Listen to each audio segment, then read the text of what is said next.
আওয়ামী লীগ রাজনীতির সাথে আমি ৬২ সাল থেকে সম্পৃক্ত, ছাত্র জীবন থেকে। আমি বঙ্গবন্ধুকে দেখেছি, বঙ্গবন্ধুর পরিবারের সবার সাথে সম্পর্ক ছিল। বাংলাদেশ আওয়ামী লীগের একজন সংসদ সদস্য হিসাবে ৭৯ সাল থেকে আমি এই দলের এমপি।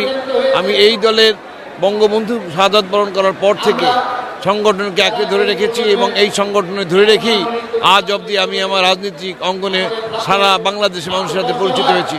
আমি এই দল করতে পেরে আমি অত্যন্ত ধন্য। আমি ধন্যবাদ জানাই আওয়ামী লীগের সভানেত্রী জননেত্রী শেখ হাসিনাকে।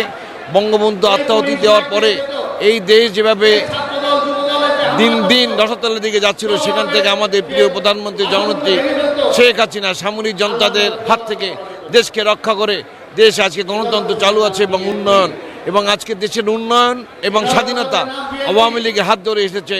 আমি এই দলের একজন কর্মী হিসাবে আমি নিজেকে গর্ববোধ করছি এবং আমি আশা করি এই প্রজন্ম আগামী দিনে আওয়ামী লীগের সাথে থেকে জননেত্রী শেখ হাসিনার হাতকে আরও শক্তিশালী করবে, আওয়ামী লীগকে শক্তিশালী করবে, এই আশাবাদ ব্যক্ত করছি।